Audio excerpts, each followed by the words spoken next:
tidak ada unsur yang tunggangi kami. Tuntutan kami itu bisa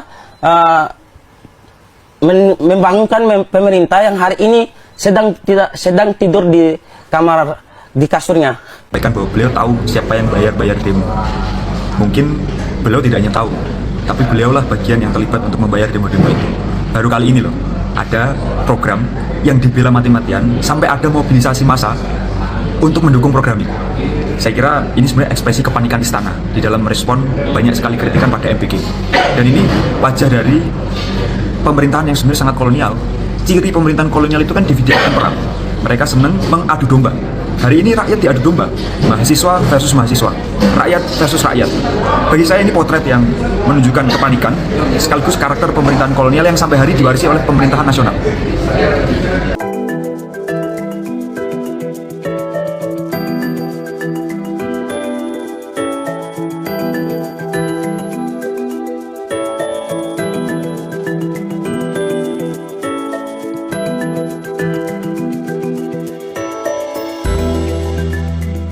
Yang paling menarik ini ada fenomena mahasiswa yang disewa seperti yang kasus UBK kemarin. Tanggapannya gimana? Kemarin itu Pak Prabowo pidato. Beliau sampaikan bahwa beliau tahu siapa yang bayar demo. Mungkin beliau tidak hanya tahu, tapi beliaulah bagian yang terlibat untuk membayar demo-demo itu. Baru kali ini loh, ada program yang dibela mati-matian sampai ada mobilisasi massa untuk mendukung program ini. Saya kira ini sebenarnya ekspresi kepanikan istana di dalam merespon banyak sekali kritikan pada MPG. Dan ini wajah dari pemerintahan yang sebenarnya sangat kolonial. Ciri pemerintahan kolonial itu kan divisi perang. Mereka senang mengadu domba. Hari ini rakyat diadu domba, mahasiswa versus mahasiswa, rakyat versus rakyat. Bagi saya ini potret yang menunjukkan kepanikan, sekaligus karakter pemerintahan kolonial yang sampai hari diwarisi oleh pemerintahan nasional. Halo teman-teman, jumpa bersama saya di Kacamata Dangi. Nah, bagi kalian yang belum subscribe Kacamata Dangi, silahkan subscribe sekarang ya. Karena subscribe itu gratis, teman-teman.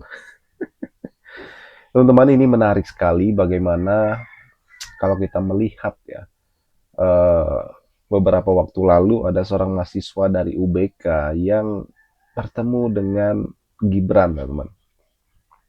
Saya nggak tahu dalam konteks apa ya pertemuan tersebut ya.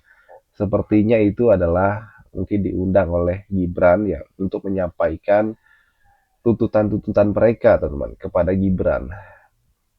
Dan akhirnya kan mereka nggak jadi demo pada saat itu. Namun yang menariknya adalah siapa yang sangat kritis, siapa yang dipanggil. Yang kritis selama ini kan adalah Tio Ardianto, UI, ya kan, Fatimah. Ya itu yang kritis selama ini kita lihat di media sosial, bahkan diundang di debat, acara-acara debat, teman-teman. Namun yang menjadi pertanyaannya adalah, ternyata teman-teman ya, kualitas dari mahasiswa yang diundang Gibran ke istana dengan Tio Ardianto ataupun Fatimah yang dari UI, teman-teman, itu beda jauh sekali ya. Dari public speaking aja itu sudah bagaikan langit dan bumi ya kan.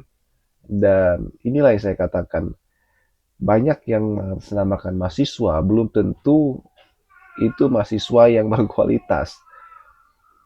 Saya rasa apa yang Tio dan Fatimah dari UI ini perlihatkan, teman-teman, ada kualitas mahasiswa yang sangat luar biasa, mahasiswa yang kritis di zaman demokrasi saat ini. Jadi tidak heran kalau misalnya Tio Ardianto itu banyak sekali yang nggak suka ya, bahkan Tio sampai dilaporkan. Tapi itu nggak apa-apa sih, nggak masalah. Saya yakin bahwa Tio Ardianto adalah seorang mahasiswa yang sangat konsisten menyuarakan aspirasi, teman-teman ya. Karena apa? Memperjuangkan hak rakyat, teman-teman. Dan kalau kita melihat kan mahasiswa yang diundang Gibran beberapa waktu yang lalu itu kemudian tersandung dalam kasus, teman-teman ya. Ia sendiri mengakui ketika disidang oleh mahasiswa-mahasiswa lainnya, ya kan? Ia mengatakan bahwa ia dibayar oknum ya untuk tidak melakukan demonstrasi. Ya, itu adalah sebuah tantangan dan akhirnya kan tergoda ya.